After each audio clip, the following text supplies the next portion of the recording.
Welcome back to May This Channel Self-Destruct, where we discuss all things practice related. Today I'm speaking with genuinely one of my favorite people of all time, Clare McBee. Hey, Clare. Hi. What an intro, right? Now you got to live up to that. Okay, I'll try. I'll try my Uh, best. Clare, tell us about yourself. People who don't know you, where do you spend your time and energy and attention these days? Uh, I'm Claire. I use they, them pronouns. I'm located in the Boston area. I'm a psychotherapist by trade, and I've been running my own private practice for I think probably about 10 years now. That's primarily where a lot of my time goes, as well as to parenting. I wish I could say that I had a lot of other rich hobbies and activities right now, but it's primarily those two main areas and trying to stay connected with folks like yourself, my friends, my community, in my downtime. And in my therapy practice, I specialize in seeing folks like myself, adults, queer, non-binary, trans folks who are living with trauma, primarily CPTSD. And I do a lot of stuff that's more in working with bottom up and non-ordinary states of consciousness in working with trauma. So I do a lot of traditional psychotherapy. That's how I was trained, but I also offer EMDR, internal family systems, somatic work, and psychedelic assisted treatment. I have a ketamine assisted psychotherapy practice that I've been doing for about 3 years.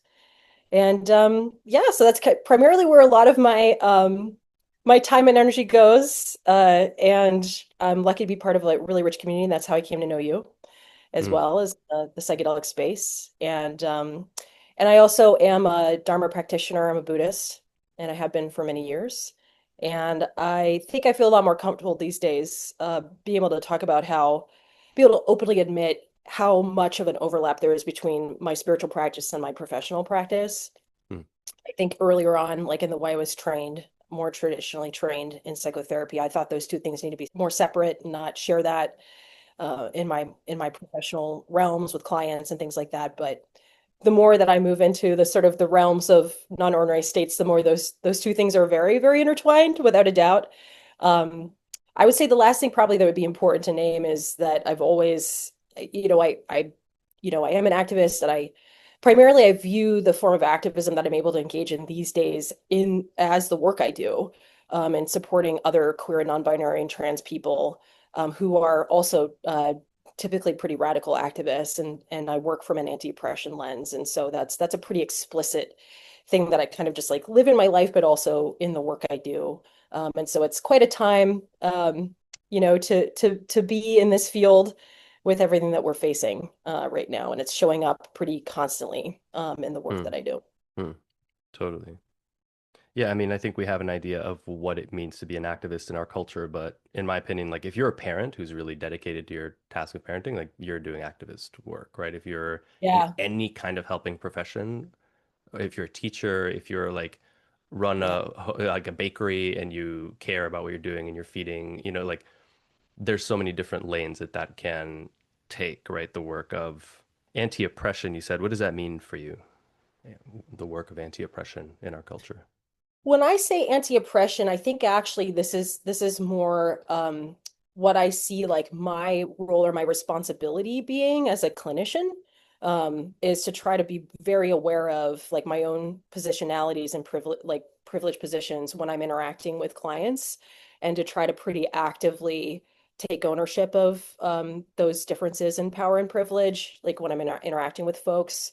Um, because there's a potential to do a lot of harm if I'm not like explicitly and actively aware of that. So when I say kind of anti-oppression, I don't think it's necessarily like possible that all the time I can completely prevent, some of the ways that my own positionalities may intersect with others, in ways that are pretty complex, but to try to pretty openly engage and talk about, who I am, and, where I'm coming from and the experiences I have versus some of the clients that I work with.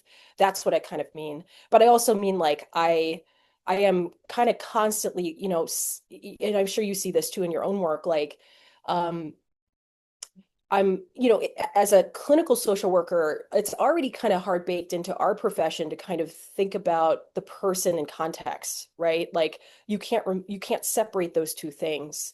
And so I'm working with a lot of people who are experiencing a kind of constant forms of internalized oppression. So like internalized homophobia, transphobia, internalized, misogyny is a really common one I see, internalized fat phobia and racism, and all these different kind of forms of oppression. And when people come to therapy and they're struggling with some of these things, if someone isn't like holding that lens, they may be kind of looking at more as an individual pathology. Oh, you're just anxious, let's work on your coping skills, or you're depressed, and I pretty explicitly work from a context in which we're talking about how a lot of the symptoms that they're experiencing are very likely also connected to the broader context that they're existing in, and trying to explicitly name that and even work with those things in things like EMDR or psychedelic assisted treatment, working to heal or unburden internalized forms of repression. It's actually a common thing that I do. So that's kind of some of the ways that I think about that framework. So it's both like a call to myself. It's sort of a kind of a call and a practice to myself in terms of the role I have as a provider, but it's also the way that I'm trying to invite people to sort of depathologize sort of the individual struggles that they're facing. And I would say now more than ever, that's going on. Mm. I don't know if that made any sense, but That made a lot of sense, Claire. You're doing great. We're doing great. We're doing great. That made a lot of sense. But I think it's so important. I think the thing that I found myself wanting to do was kind of like slow down because you said so much that so like we could take so many yeah, of those different. I know. This is a problem I ran into in my last Yeah, conversation as well, where it's like I want to have 8 different conversations, but we can't because right. we're stuck in linear time this time around. That we sure are. Yeah. But you so we'll just wing it. We'll do the chaos theory piece. Fuck it. Yeah. You said that, so we have slightly different clinical training, right? So I'm a mental health counselor, you're a social worker. I think that social workers are much better trained in, like you named, caring for an individual in context. Yes. Yeah. That's just my experience. Obviously mental health counselors can do that as well, but I think it's baked into social worker training a lot more. Yeah. And I was really interested when you talked about kind of now, how long have you been practicing? So I graduated from my program in 2013, and Okay. then basically since then, and then I went into private practice in 2016. Okay.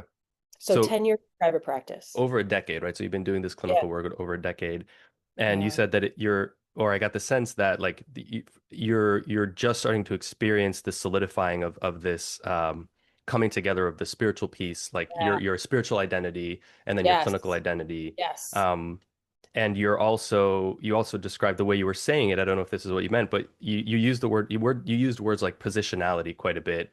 And the way you said it kind of implied that it wasn't necessarily baked into how you were trained or how you learned initially to work clinically in the way that you're practicing it now. How did you come to value those as important? Like, how did you come to value being open about your spiritual Mm. dimension as a clinician? And how did you come to value the importance of having awareness of and being able to relate from a place of awareness about your positionality and the work that you're doing with people? Yeah. So like the first one, like what comes to mind for me with your first question is it's a far less sort of academic or intellectual answer. The fact is that like nothing could have possibly prepared me in my training for Hmm. what it would be like to then like be holding space for I went into private practice in 2016, the year that the Trump took off, like the year of the first election in which Trump, won. Yeah. And then navigating that kind of experience plus global pandemic plus the Black Lives Matter George Floyd murder, and then on and on and on. Nothing could have possibly prepared, like Gaza, just like the level of collective trauma and moral injury that we have been facing, and that has been showing up directly in the sessions that I engage with, Hmm. and with, I think, because of the demographic that I see, um, nothing could have possibly prepared me for that experience as a clinician. Hmm. And to be clear, I feel like I had really great training. Like I am really grateful for University of Chicago training, and it was very trauma informed. I was on an evidence-based trauma informed track. It was really excellent, but just simply nothing could have possibly prepared me for what it would mean to be doing this and then to be going through these things in parallel to my clients, at the same Mm. time. Hmm. And I found myself, like I'm kind of flashing on distinct memories of, in those first couple years in private practice, um, of sitting with people and, people are just completely overwhelmed and, really, not only freaked out and traumatized, by what they're witnessing or going through on a collective level, but it's also really triggering for them in terms of their own personal histories. When people with an existing trauma history also feel really out of control, overwhelmed, they're watching people harm with impunity, and Hmm. there's no sense of justice. Hmm. There's just no sense of accountability. This is very retriggering for a lot of trauma survivors who also face that in their own lives. Um, and I just found myself like having to, like, I'll be honest, I've having to start to talk about openly like Buddhist frameworks Hmm. in sessions with people about how, like, just because I've always been someone who I, in every way, I try to be as explicit as possible with people about where I'm coming from and what's informing my mind and why I'm saying what I'm saying to people. So I am a kind of therapist who will like talk about, these concepts like IFS or whatever, and try to be as explicit as possible with people so they can completely understand, like, here's where I'm coming from, and this is why I'm engaging in these kind of things with you or inviting you to try them. And so as I started to kind of try to find a way to respond, and to, meet what was happening, for myself and others, it was from my own Buddhist faith that I was coping, and that I was trying to make sense of what I was going through, in parallel. And so I found myself starting to kind of also bring that in explicitly. And so that was sort of the origins. And then you know, um, the more that I then started navigating the realms of non-ordinary states with people, um, pretty quickly, as you know, the veil lifts pretty Hmm. significantly. And people are contacting incredibly profound experiences in these states. I've also watched this happen even in like non-psychedelic induced states, like in IFS work and that kind of processing and EMDR. I've watched people have profound spiritual experiences, in whatever way they define those, right? It's not for me to, um, but my ability to meet them in those experiences, my ability to kind of recognize what was happening and to be there and to kind of to find some way to kind of, be hold space or presence for that, process was profoundly informed by my own spiritual experiences and my own, transpersonal experiences that I understand through the lens of Buddhism. Hmm. Hmm. Um, Others might understand it through different lenses. That's fine. But I've come to, so that's another aspect in which it started to become like actually kind of just really like required. Like for me to ignore that there was something also spiritual going on for people would have been, I think, an ethical breach Hmm. at some point, right? Of the work I was doing. Um, and this is the part that feels I have parts of me that are telling me like, oh, don't say this out loud, or like, concerned that it's cringy sounding, like, but the fact is that it is honest and is truthful, and is authentic, that I think kind of, to be honest, like from the get-go, like I think I felt called to this kind of work, as sort of like the way that I could walk the Bodhisattva path as a Buddhist. Like I think I did. I just never really said that out loud, because I think I had, and I still have parts that are concerned that it makes me like, here goes like white person talking about, I Hmm. don't know, it just Hmm. feels very Hmm. like, I'm concerned about the possible ego in that or what have you. But the fact is that I have that's why I do this. Like it just, this feels like I have a kind of skill in this area, um, and that this is the way that I can show up to help, alleviate the suffering of sentient beings. Mm.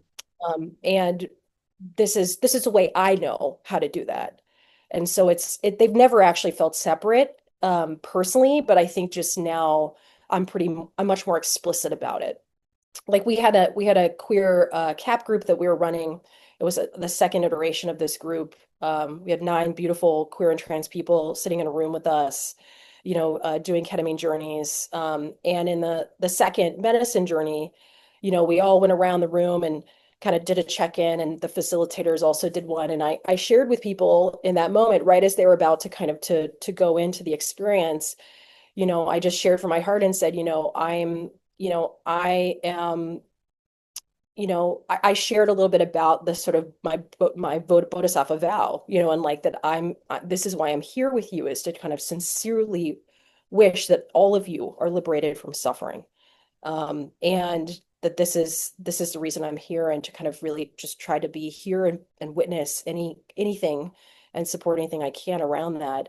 And that was the first time I've like really explicitly said that, and it was felt beautiful, right? To say this to a room of fellow non-binary people, like, so I think I'm still learning what that looks like Mm.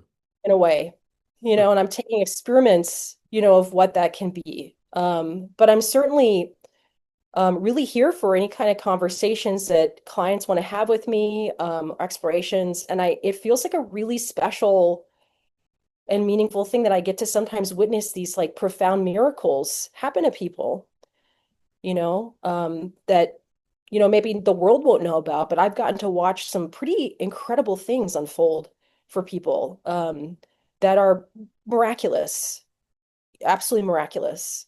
And that's divine, right? Like and so I think my training didn't necessarily prepare me for that. There weren't like, here's how you figure out how to like walk the line between, right? These kind of two seemingly different things, like a clinician and I Mm. don't know what to call that, an accompaniment kind of accompanitor. I don't Mm. know. Hmm. But yeah, that's kind of where it's at currently. I'm kind of still figuring it out, to be honest. I have no idea if any of that made sense. You're still making sense. Great, awesome. uh, and I enjoy the sense that you are making. Um, Sweet. the term, I think there's just so much that I want to that came up for me as I was listening to you. The first is just like a lot of love and gratitude for you for the work that you do, and appreciation for like taking the moment actually to say, hey, like this is actually part of my bodhicitta practice. This is actually part of me being on a path that I have taken very serious vows, to benefit other people. And I thought and felt a lot of different things about that when you were talking. Um, but one of the things that I really thought about is like what does that mean culturally about us that we feel Mm. self-conscious when we express a sincere lifelong commitment and desire to develop altruistic Yeah, motives and behaviors in the world, and then be like, oh, it's like it, right.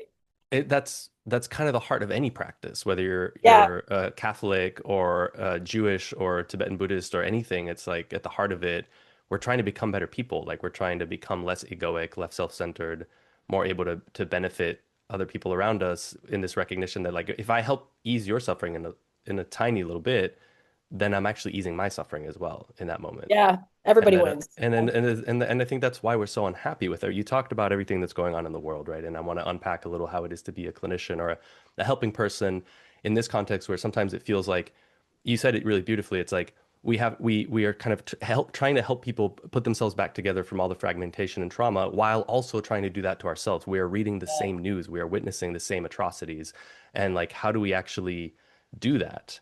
And so I just wanted to, yeah, really encourage you to own the fact that like because it's also so obvious to the people around you, right? Like you're one of the most humble people I know, and you're doing all this amazing work, and it's like like yeah, duh, of course Claire's a bodhisattva, like they're clearly walking the path, um, and I think that it's really important to talk about because that's how we know we have Sangha. Like that's how we know we have Yes. community and we're not alone in Yeah. doing it. Because for me, we were just talking about this before the camera went on. Like it can feel like really lonely work. Yes, absolutely. Yeah. So thank you for making it less lonely. Oh, thank you. That's beautiful. Thank you. I'm very touched. I appreciate that. And I wanna ask like a quick clarifying question for people who might not Yeah. know the terminology, and then ask you a question about your practice. What is CAP? You said CAP. That's something that you and Oh, I do. yes. Yes, ketamine assisted psychotherapy, KAP. Mm, So it's like at least currently in our region, in the United States, it's the only legally available psychedelic assisted treatment. Doesn't mean that there aren't other forms. It's just it's the only legally available totally. form. And yes, I've been doing that for the past 3 years, and I just recently calculated I've sat for almost 100 CAP sessions. Ooh, amazing. Cool. Yeah. I still I would say I actually get more humble as time goes on. Like I you think you've seen it all, and then some kind of new teacher arrives, in that kind of work. But it's really cool, and I frequently combine it with other forms of therapy like Mm. EMDR, which stands for those that might not be aware, eye movement desensitization and reprocessing. It's a really strange acronym, or IFS, internal family systems. Mm. Our field loves its acronyms. It Yeah, really A, does. B, C, D, F, G, all the Oh my way. God, Let's go. so many. God, just it's Especially with crazy. their clever acronyms that they Oh yes, we create love it. a separate word. Absolutely. Um, Yeah. So you kind I want to bring two strands together for Yes. myself to help myself understand and help others understand as well. We've talked a little bit about like the clinical branch, right? And kind of how that your development clinically. Um, Mhm. Tell me about your development as a Dharma practitioner. Like when did you encounter practice? Were you raised as a practicing Buddhist? I don't think you were. What drew No. you to Dharma? Like what was the first encounter you had with it, and then how did it unfold from there? Yeah. Um, I'm gonna try to think of a succinct way to share this story because it is kind of crazy. Yeah, so I was not raised a Buddhist. I was raised Methodist, and yes, and I would say, in short, the way that I came to Dharma and to Buddhism was actually through survival means. Like I was going through a lot of really gnarly stuff, and as a teenager. I went through this period of time as a teenager where sort of the the accumulation of a lot of trauma that I had been going through in my family system, my family of origin, started to really hit a breaking point. And I went through a period of time where my trauma symptoms got very bad. And I was having some really, really gnarly things going on in terms of symptoms, a lot of like panic attacks and just, yeah, like periods of feeling very dissociated from my body for like days or weeks on end. Just bad news situation. And I was having also like, the story that I tell about that time and how it intersects with Buddhism has also continued to evolve Yeah. the more that I've also been on this path. So like, um, I was having experiences that were, one could say, were by any kind of Western psychological DSM-5 definition, were like very acute trauma symptoms.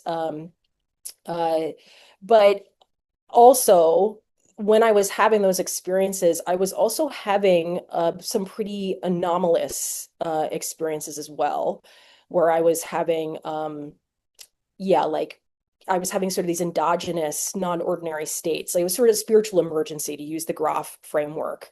And I so I was having both this like personal crisis, that was very somatic, that was very personal, that was like, I was just kind of addled by a lot of very difficult symptoms and really struggling to function.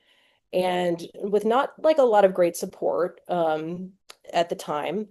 Uh, and I was also having and contacting these sort of anomalous experiences that I couldn't figure out how to explain, and that were really, like, at the time, very scary and overwhelming to me, and that I was like seeking a way to explain. And I came across a documentary that my mom had a friend who was a filmmaker. She was kind of this feminist documentarian who had done a number of different documentaries, and she had sent my mom a VHS like preview, like kind of screener of a documentary that she did on Tibetan refugee women Hmm. in Dharamsala, and which later came to be titled Tara's Daughters, and was actually in a cool way, it was also narrated by Susan Sarandon. So cool. Hmm. Rosalind, we love you. Rosalind Dunbar is her name. Nice. Shout Um, out to Rosalind. yes, we love you, Roz. Uh, and I watched it. One day I just was like home by myself and I watched this documentary. I must have been like maybe 14, 13 or 14, and it just really profoundly moved me because I was, in short, I was, really just connecting with these women who, many of them had, as you wrote about in your piece, in your Substack piece, had escaped from pretty dire situations and forms of oppression and trauma. And their devotion to Buddhism was really, and who also faced a lot of misogyny in Hmm. Tibetan culture Yeah. and, erasure. His Holiness has gone on to kind of really change that, by introducing the Geshe-ma degree. But at the time this documentary was being made, that did not exist. And so they were really, not only had they gone through some profoundly horrible experiences in their lives, but because of their religious devotion, but also they were kind of viewed as second-class citizens, even within, sort of Tibetan culture. And I just was so moved by their experience, and it helped kind of situate me in a larger context. Like I am this just but this little speck going through my own little kind of thing, and like look at the spectrum of what can be happening here, Hmm. and what's also possible for what to connect with, in terms of how you make meaning of suffering. And there was something about the way that these Buddhist women were making sense of the existence of suffering that spoke so much more to me as reality than the sort of Christian, paradigm that I'd been given. And so I started looking into it, and I started looking into Tibetan Buddhism, particularly Mahayana and Vajrayana traditions, and that was what got me started down this path. And the more that I read, and try to educate myself, the more that it also gave me a sense of meaning to what I was going through, and a sense of a way to relate to not only some of the personal crisis that I was having, but also the sort of spiritual emergency that I was facing. And what's like a real humdinger for me is like that, I think that combination of experiences and sort of the way that Buddhism helped me kind of make sense of them is also what led me down this path of becoming a therapist. And so I think I actually literally wouldn't be here. Hmm. I wouldn't know you. I wouldn't be doing the kind of work I do had I not gone through those experiences, then found that documentary, Hmm. then I've been inspired. And one of the other things I'll tell of this story is my mom died 11, almost 12 years ago, and she had fallen out of touch with Rosalind for years prior to her death. And then about 2 years ago, I was just kind of in a part of my process and my own therapy work. I was just really reflecting back and like kind of forming this, enriching the story, right? And from a spiritual dimension of like, you know, there was lots of ways to look at this time in my life, and it sort of also became the origin story of a lot of really beautiful things for me. And I just spontaneously was like, I need to find Rosalind. I need to thank her. She has no idea that, the thing that she created and put out into the world, the karma that has come from that, like, Hmm. the Hmm. incredible, beautiful actions, that it kind of then that reverberated out into the world. And so I tracked her down, and we had this beautiful Zoom connection where I got to share this with her, and, got to hear a lot about the work that she went on to do in the world. And she's a Tibetan Buddhist. Hmm. And she like, it also turns out she's really does a lot of stuff with like psychedelic treatment. And like, I was just like, Hmm. of course you Hmm. do. Like, Hmm. like here, just like it's just sort of like a spiritual family member, Hmm. and it just was really cool to get to kind of thank her and say, like, you had no idea, that, but Totally. the time you're part of the reason why I do what I do, and the story of these women, that I also continue to remain connected to through the Tibetan Nun Project. I just, yeah, like you never know where that's going to lead. but so that's a very, very convoluted story about how I wound up. It wasn't through any kind of like formal practice. I was on my own. Where I lived, kind of outside the Pittsburgh area, there were no communities really that existed that I was aware of. And so I was finding a way to connect to it on my own initially. So that's how it all started, is I was not, I could tell further stories about then what happened when in my college years when I did the Tibetan Studies Abroad program and started learning Tibetan language and all this stuff. But that's the origin story. Mm. Uh, yeah, I'm just yeah. imagining you in like a Spider-Man suit, like the origins of like Claire the superhero, how they came to be. I, Thank you so much for sharing that. Again, it's just like that just brings up I think I got goosebumps several times when you were talking and just kind of knowing you personally and then hearing um your side of the story was so moving. And you said, I just I want to kind of name something which you said, which is that you said like, Christianity wasn't working for me. So yeah. one of the things that's really important for me on this channel is to foster sort of like interfaith dialogue, or really looking like if we strip away like language and like ritualistic particularity, like what are we Mhm. all actually doing at the same time? And one of the things that I believe really deeply is that we need to shift our thinking away from like good, bad, better, worse, and into Mm, like alignment, not alignment, right? Like what I mm, found for myself in my Dharma practice is I tried a lot of different things.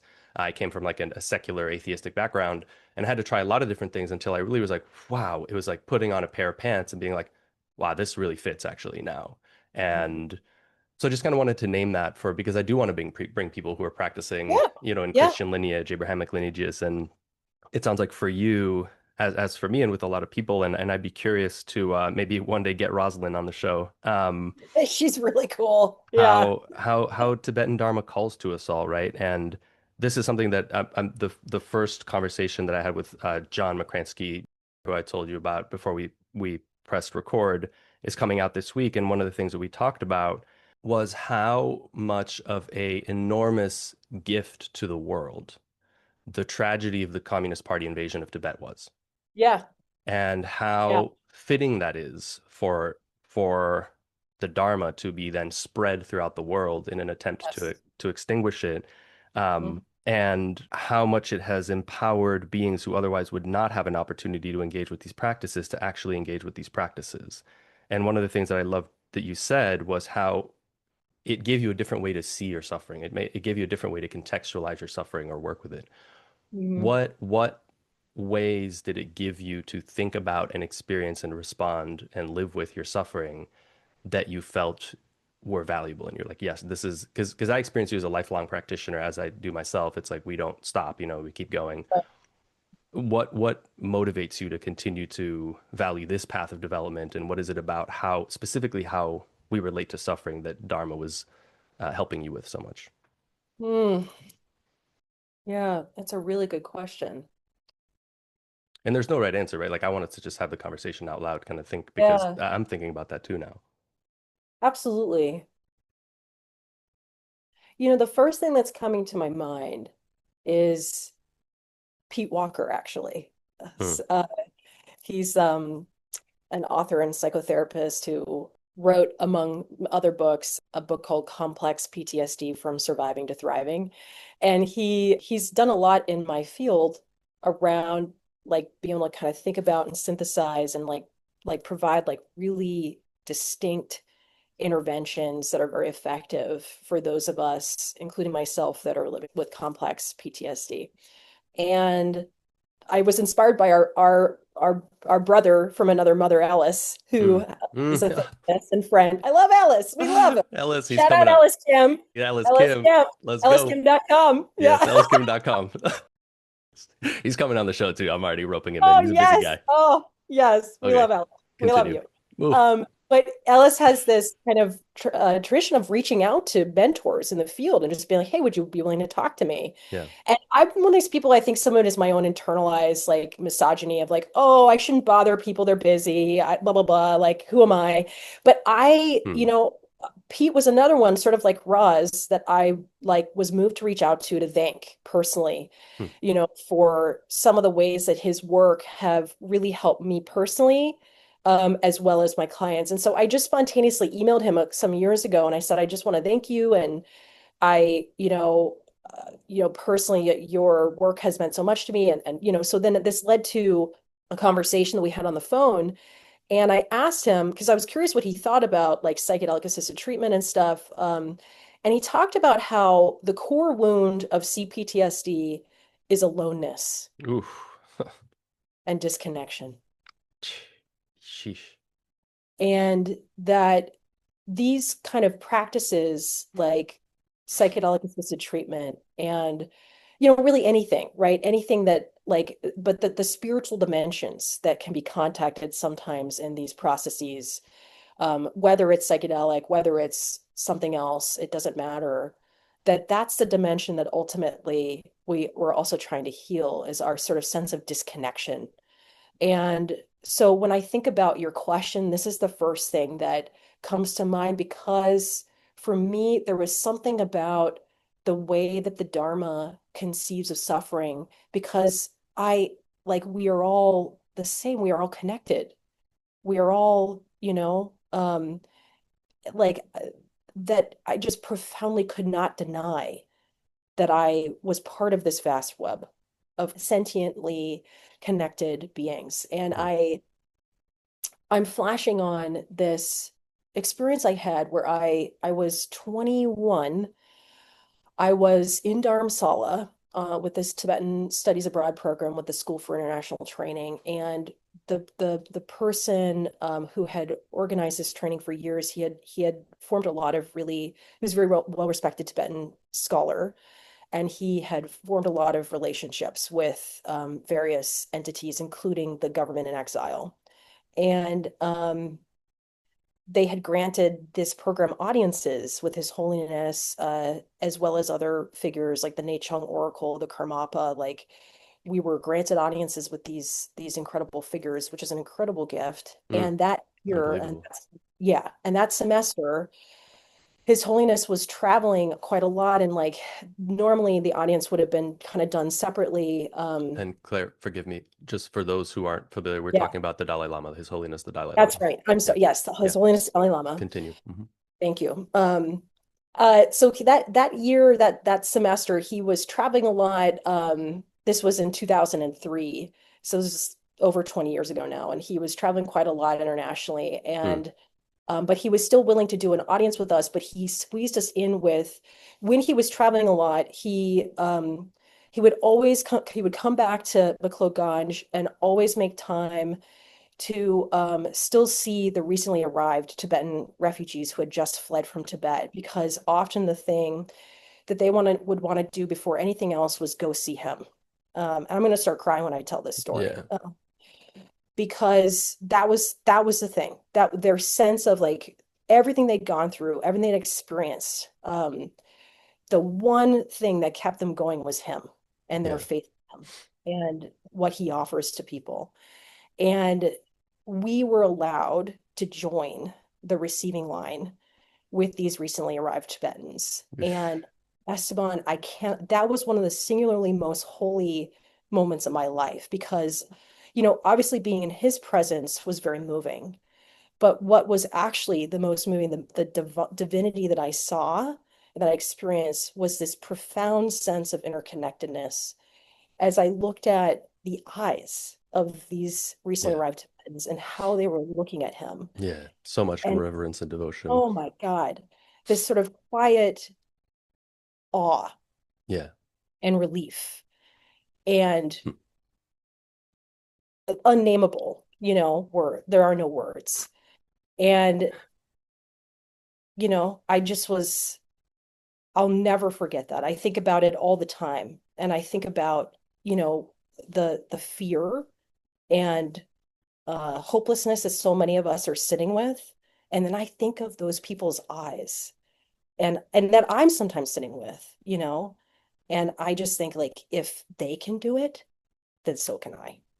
Then so can you, then so can, I mean, like, these are people who had literally walked out of hell They'd walked out of hell, and the first thing that they wanted to do before anything else was be there with him. Yeah. Just there's not any words to describe the profound gift it was to see that. I think about that all the time. Yeah. So I don't even really know how to articulate my answer other than that story. You know what I mean? Like I kind of like I, You did a pretty good job. I don't even know like how to make sense of suffering. Like I just think like if they can, then I can, you Yeah. know? And I think that's so powerful. And thank you for telling that story because I think that as a Westerner, it's something that like you have to be in the room Yeah, and feel it and see it happen to understand what you're talking about, right? And like to put it in context, like the Dalai Lama fled um Lhasa and then like on foot and like horseback basically somehow made it to Dharmasala, extremely dangerous conditions. So many Tibetan lives were lost covering his escape. And then he arrived and established essentially a new Tibetan government in exile. Like he's functionally the leader of Tibet. And yeah, the what you're describing is so powerful from two perspectives. It's so powerful from the perspective of the Tibetan people getting there and having those eyes and that reverence and that love and that relief. But the context is like, imagine if like the president of France on the weekend went down to the train station to welcome refugees, you know what I'm saying? And be like, right. welcome, Yeah, bienvenue. Like yeah, the fact that His Holiness is so tirelessly yeah, working at the highest levels and also the most granular level to be of benefit, to be of support to people is so moving. yeah, And those experiences, as you, I was even feeling healed having you describe that experience, and I've just yeah, experienced the reverence towards like my teacher, Chokinima, and some other very profound teachers. And what it is what I felt was it's like that's the corrective experience of the parent, right? Of like yes, they're like, oh my God, like finally somebody I can trust, yes. like somebody Not alone. who I can like feel Yes, safe around and kind of give my heart and mind to, and they yes, won't misuse it, they won't neglect it, they won't right. disrespect it or denigrate it or abuse it or forget about it. Yes, And that in itself is so powerfully healing. And it's at the heart of from my experience, it's at the heart of like student guru relationship, right? Which we get so yes, twisted in the West. And then it's like, oh, yes, hi, I'm the guru. Like, come and worship me. Look at right. me. I'm at the center versus like, no, dude, that when you actually experience it, it's the most quiet, most powerful presence in the room that people gravitate to because they're just uh they seem to just not be thinking about themselves. Their attention is on you. Their attention is on how are you? Like how is it going? And I've seen teachers ask someone like, "How's your mama?" And it's like you haven't seen them in 17 years. You remembered this person, and now they're practicing with you on retreat. It's just so moving. So thank you for the gift of Oh, that story. oh yeah, absolutely. I loved your response too. I resonate so much. Like I really, yeah, like I'm then thinking a lot about the idea of refuge and Hmm. take refuge, especially at a time like this. Like and what has truly helped me, every day I take refuge, before I begin my work, and when I'm sitting with, a lot of suffering, with others, I'm again kind of taking refuge again, like in the Buddha, the Dharma, and the Sangha, and kind of reminding myself that I offer this suffering to you. I offer this, I offer mine. I offer this person's suffering. And that has been like, I could go on about how that's been a pretty profound shift for me and my ability to sustain myself, Yes. you know, emotionally and physically in the work that I do. But standing there in that receiving line, I watched genuine refuge. Like that is, I think, truly what that was. Like you saying, Yes. it's like truly, this is like something that we can genuinely and powerfully take refuge in when we are suffering, you know.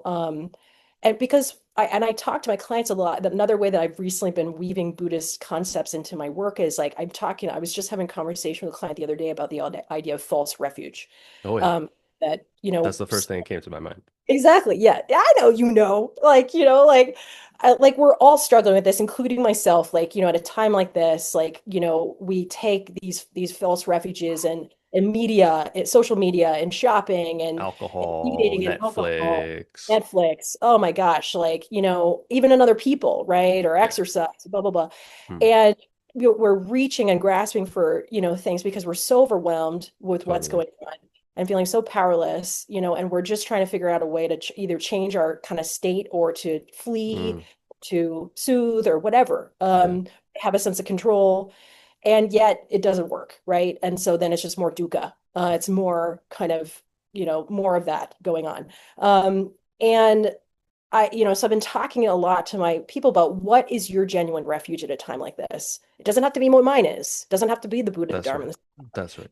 what is yours? Because that's what you need right now. We must find it for you because this is just going to keep you cycling on the wheel. Samsara. Yeah.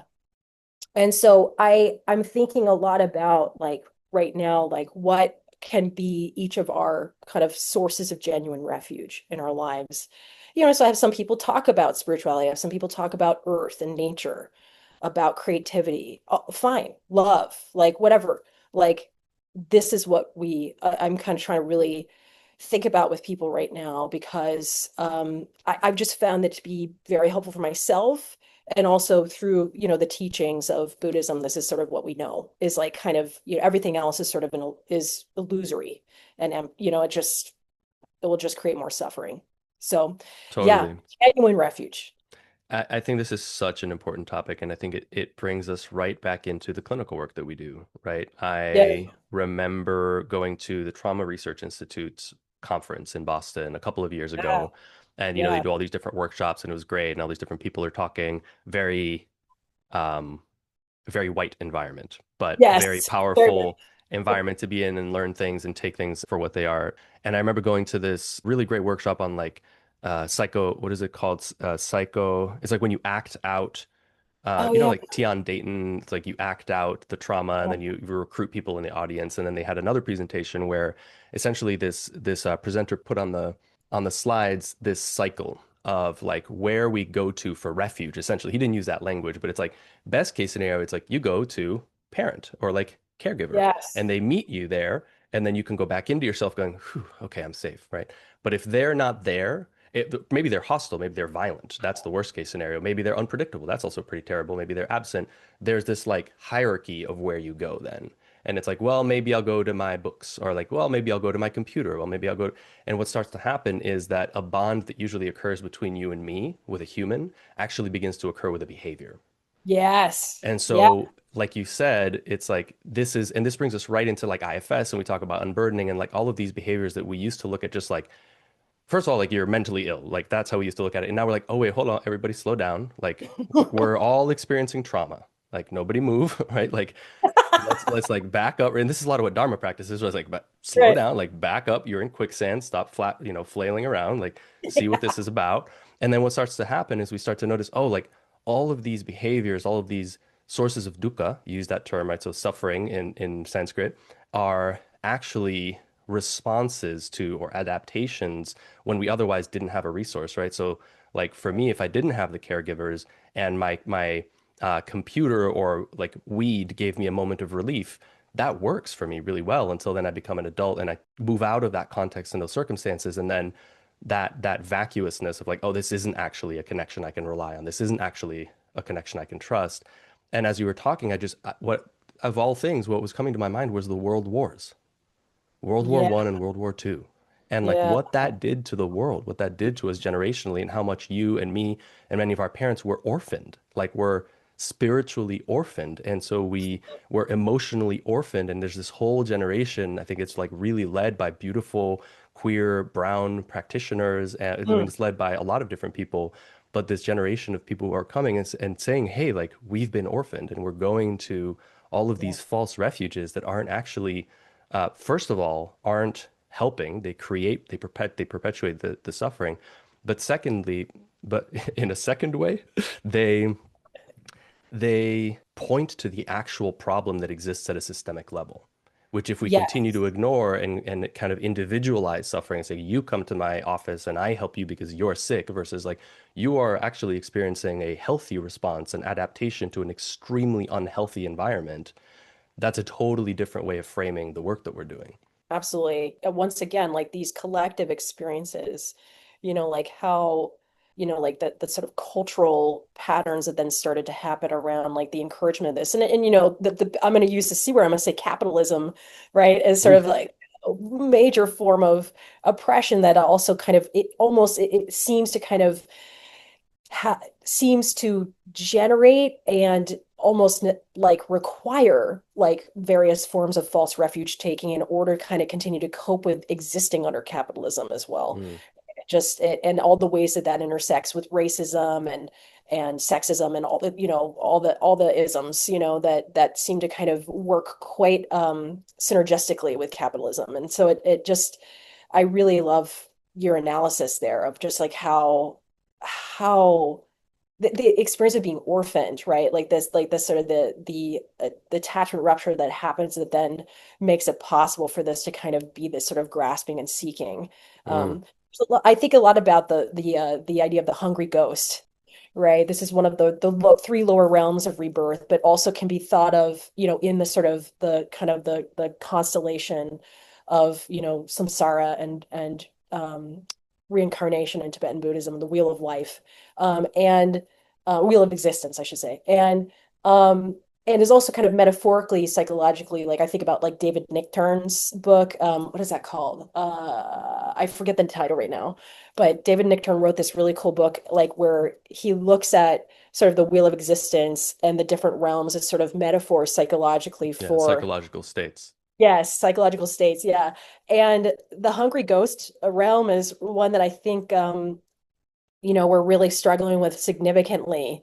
And that I personally have struggled with quite a lot. This sort of ruled by sort of sense of never enoughness, sort of starving but never sated, consuming, consuming, consuming, Mm, but never filled. mm, And like the sort of the constant grasping and hunger, experience. And I see this a lot in myself and sort of effects of living in these kind of climates, and the sort of false refuge taking that occurs, as well as in my clients. And I've also found myself kind of talking about the metaphor of the hungry ghost, mm, people, and it seems to land like pretty intensely with people. mm. uh, and so it's yeah, I love the way you were putting that because it I'm thinking a lot about this. I love the way that you were talking about the connection to like the attachment ruptures that can happen earlier on in life. Absolutely. Absolutely. And I love the way that you framed it of like for folks who don't have exposure to the Dharma, like one of the first to Buddhism, one of the first and most important aspects of the practice is you say you take refuge. And in like the Yes. broadest sense possible is you take refuge in the Buddha, which if you like de-Buddhify it, it's really if you're taking refuge in like the teacher, God, Yeah. like the intelligent universe, yourself, intrinsic awareness, whatever you want to call it. You're taking refuge in the experience, the direct experience, or the faith, or the intention to cultivate connection with a greater intelligence, right?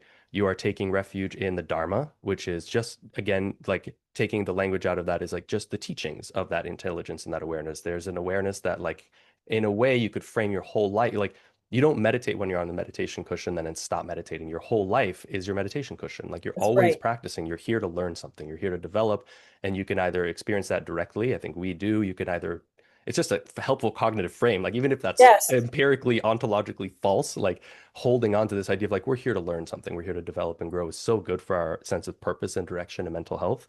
And Hmm. you take refuge in the Sangha, you take refuge in community. I think that we are all deeply craving refuge. I think we are Yes. deeply craving refuge and we are not knowing where to look. And that Yeah. is one of the like sincere aspirations for me of this channel, even if like 13 people watch it, that it's like an opportunity for people like you and me to like talk about this out loud because I know that what we're describing is universally felt. And Yes. the thing that I think is so powerful about all the ways that we're framing this is that it's not you down there suffering and me up here outside of the bog, outside of the quagmire. It's like, no, we are all in bodies. We're all in culture. We're all in causes and conditions. We can't interrupt the flow as much as we'd like to of our destructive behaviors and our attachments and our perspectives and our biases and our ignorance.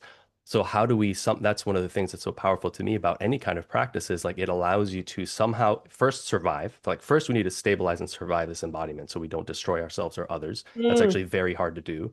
And yes. then you have to maintain that stabilization and that survival. You have to connect with something that you wake up every day and you're like, yeah, I think I'll like put my socks on and brush my teeth and go out and like be a humanoid. And then you Yeah. have to be able to help yourself and cultivate enough stability to be able to start to help others. And we all have to do that together. And there's such poor languaging for that. And I think this brings us back to the experience of like how clinical work is perceived sometimes, right? Like for me as a clinician, people coming to me and being like, so are you gonna like fix me now? Are you gonna help me? And so They much of try the to take work refuge in you, they right? try to Like take they, refuge in, yeah, in you, right? And yes, so yeah, exactly, well said, exactly. And so for me, I'm like, whoa, whoa, whoa, okay, like how with good boundaries and intentionality and proper like self-disclosure, which I think is so important to be a human in the room first, is like, how do I help you realize that like we're all in this together? yeah, yeah, I'm scared shitless absolutely. half the I'm time. also seeing the news. I'm But also, but somehow we out yes. here functioning. So like how do we function? And like that for me is one of the greatest gifts of the practices we're talking about is it's like it's not flashy. It's not like transcendental mind orgasm moments. It's just like, no, like you can get up in the morning and be yourself and trust that you can move through the day and then go to sleep and get okay sleep and wake up the next day and just continue to do that in a way that um, that is feasible, which is actually not a given in this world, right? There's so much Yeah. stress that we're constantly exposed to. Yeah, yeah, totally. Something that I'm like sitting with as I listen to you, like I think like I'm thinking to myself, like, why is it that like resonates so much? And I think another reason why it does is because like one of the other fundamental aspects of Buddhism that I know isn't unique, like other faith traditions also hold this, but there's something about the way Buddhism relates to it that just spoke to me so personally, it really like resonated for me personally, was the concept of impermanence, right? Mm, In Buddhist faith, like especially in Tibetan Buddhism traditions, like with this sort of idea of these different realms of possible reincarnation, the human realm is one of the most privileged realms you can be reborn into, because you're kind of endowed with this precious ability to sort of make sense of these things and to kind of then practice on a daily basis, to try to generate, good karma, but also to kind of to benefit, all sentient beings and to help yourself and others achieve liberation from suffering. And so the human realm is one of the few places where we actually have like a meaningful chance to do this. And so that's like a pretty wild thing to sit with, right? Because mm, look at what it's like to be here. yeah, Like, fuck, yeah. this is our lucky ticket. This is the golden ticket, baby. Yeah, Yeah. right? And so what that also really challenges you to kind of realize is that like and I say this all the time to clients, like we humans, we are uniquely good at suffering. Like uniquely very good at like suffering and generating suffering, right? And our ability to relate to that is our liberation, right? Mm, Our ability to mm, relate to that in others, right? When you realize, right, like what this is about, you realize that like this is so impermanent. mm, It creates compassion, hmm. compassion for yourself and others, Yeah. which is love, right? Yes. And is liberation. And is the undoing of aloneness that Pete Walker talks a lot about, Mm, right? So I think there's like this thing too for me about like there's something that is urgent about it, right? That is sort of a bit pressurized too. Like when totally. you really take in the reality of impermanence. I think about impermanence all the time. I think about, Yeah. I watched my own mother die, right? I am all too aware of what is going to happen. We're watching people get gunned down. We're watching, people like, we just simply do not know how long we have. And Yeah. so every day does have like a little bit of like a low-key urgency, like, and it's interesting to kind of sit with that urgency, right? Of like, how do you relate to this idea that every day is an opportunity, right? But that like, hopefully, like if I just try to like continue to take refuge in like actual places where refuge can be taken, like that can keep me on this path where it's about love. It's about love Mm, and mm, compassion. That's the only fucking thing that matters, mm. literally. Yeah. It is actually just from that springs justice, from that springs liberation, right? Yes. So There's something about the way that the paradigm of Buddhism helped me kind of really connect with impermanence that also really, really has helped me, Yes. to kind of think about like what really matters. Like just how much am I going to get caught up about, oh, my tablet crashed in the middle of my session on Friday, Mm, right? Okay, yeah, that's really annoying. Okay, how much dukkha, how much suffering am I going mm, to generate about mm, giving a shit mm. about this, Yeah. right? Energy. That's Like, energy. it's energy. Yeah. I don't, and like when the Hemorrhaging energy. Yeah. hemorrhaging energy, that's a great way to put it. And like, I'm also trying to think about this for others, right? Like, how much are we really, like, where can we de-escalate, some of the conflicts that we get into, some of the kind of the, yeah, like the energy hemorrhaging, to borrow your phrase, like the generation of suffering, Mm, you know, because like what can bring us into a connection of what really actually matters right now, mm, mm. especially when we're witnessing the kind of times we are. Yes.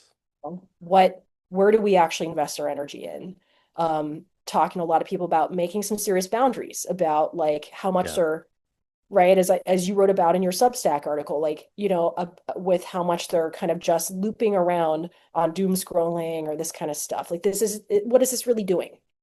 What is And this it really? ultimately, I think the radical thing for me about these ways of practicing we're talking about is like de-escalating conflict within myself first and foremost. Yes. Recognizing that like because we're interconnected and we talk about interconnectedness and like interdependence and like codependent arising and all these things, but like it's one thing to talk about them and it's another to begin to embody, feel them through your embodiment and you go, oh my God, like you and I are vibrating together right now. We are in Yes. relationship with one another. And I Yeah. cannot like what you say or how you behave, but ultimately the only thing I can impact is my relationship with myself and my own anger and my own ignorance and my own greed and lust and conditioned selfishness.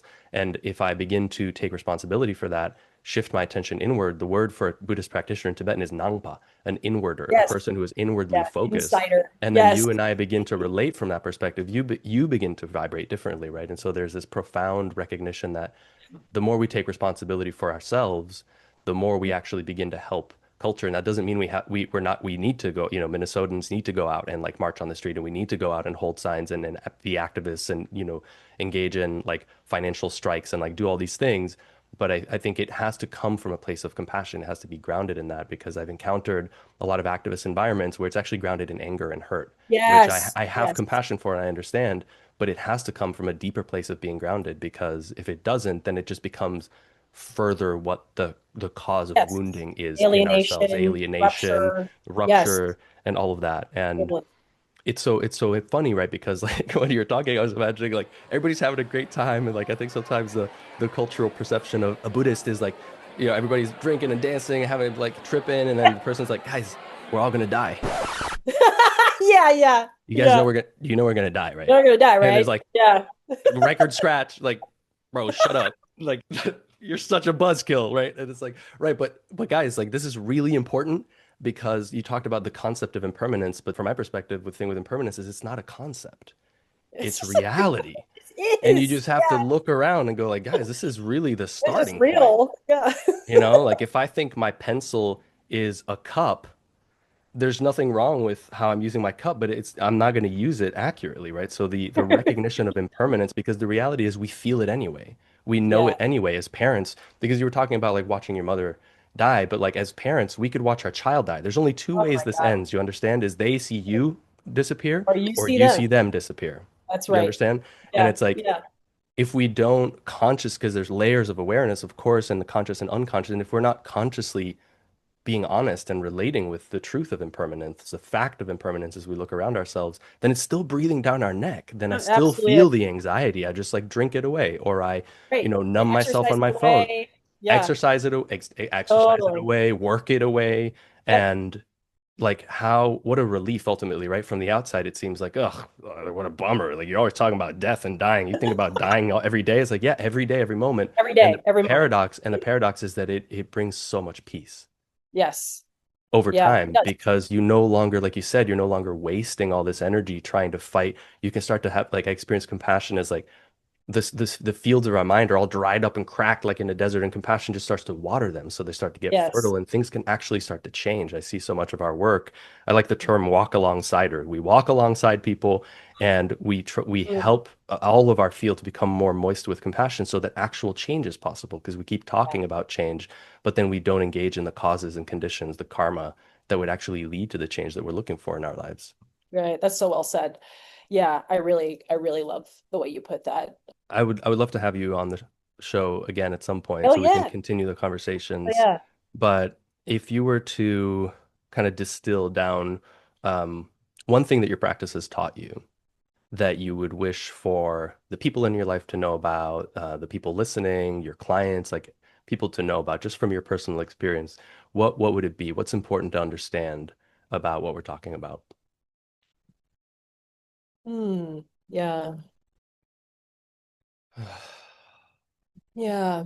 I think the thing that's coming up for me that feels very relevant to the now is that compassion is actually like a very, very, very difficult and sometimes very painful thing to stay in. Think about the term like I don't know if he came up with it, but Lama Rod Owens, who I really love and admire, Yeah. is a Black queer Buddhist Lama in the Tibetan Buddhist tradition.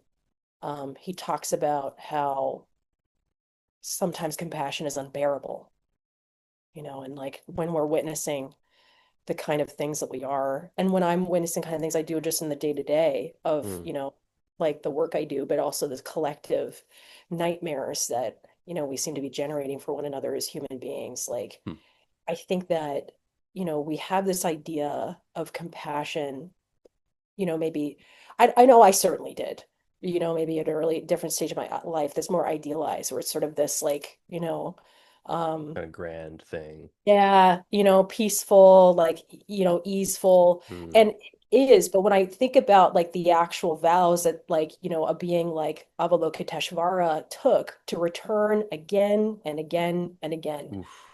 to come back to this fucking realm, which is horrible, Yeah, knowing what they're in for. is fucking full of suffering Yeah. again and again and again because Yeah. love, to show up here again and again, right? To continue to walk alongside Yeah. us, you know, um, to try sincerely to alleviate suffering of all sentient beings when they had a choice to not, right?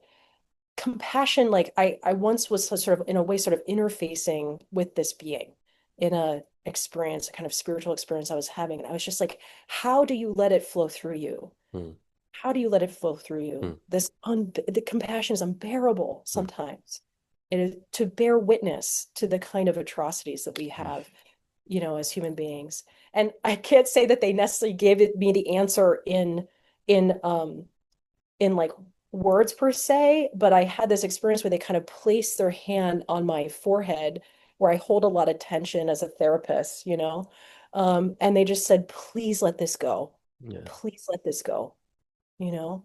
And Mm, I've been holding on to that because I just have this, it's so easy to kind of also think that, when I'm trying to express compassion to people, to myself and others, that there's some way I have to hold it, right? But there is some way that even though our hearts are broken right now, at what we're witnessing, that we can also allow this to flow through us, mm, right?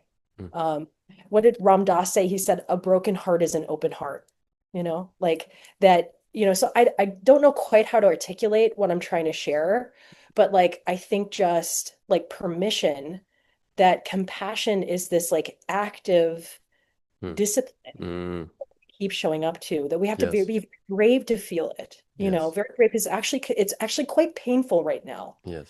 to actually truly be in compassion, Eesh. for ourselves and also for the people that are committing these atrocities, right? Yes. For the person that called Renee Good a fucking bitch after he Yeah. shot, Yeah. that is a fucking challenge, The okay? ignorance, yeah, Yeah, for that the ignorance, distorts. Yeah. that exactly, and so Mm, it is, I think, just like I'm just giving myself permission that mm, like, this is like very difficult, to be in this, to be so brokenhearted over what we're bearing witness to.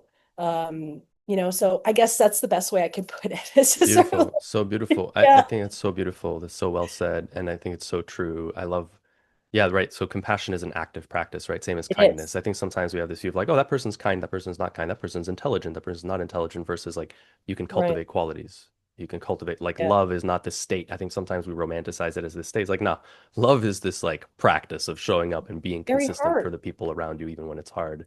And yeah, I just think that's such an important reminder for us that compassion is really difficult because in a sense you're obligatorily turning towards suffering. We could continue to shield our eyes and not look at it and individualize and say that's not my suffering, but the reality is we Right. know that actually is your suffering, and it's It only a is. matter of time before it comes to your doorstep, and then it becomes relevant versus like, no, I'm going to turn towards Mm, the suffering. I love that. Yeah. Well said. I love that. Yeah. Claire, thank you so much. This was such a joy. I'm so Oh, excited to like listen to it like 8 more times in post-production and then like release it out into the trying to like world. figure out some way to edit this so that I like my ramblings can maybe Un feel It's more gonna be coherent. pretty raw and uncut. I think we there was like a pretty minimal rambling, but I'm so grateful for you taking the time. I know how busy you are. You're off to go help a bunch of people today. Thank you. Grateful for Ah, you. thank you so much for making space. This is beautiful. This is a beautiful offering that you're making to the world, and I love you. I I love you love you. too. I Love you love too. All you. right, let's cut the camera. That's it. That's it.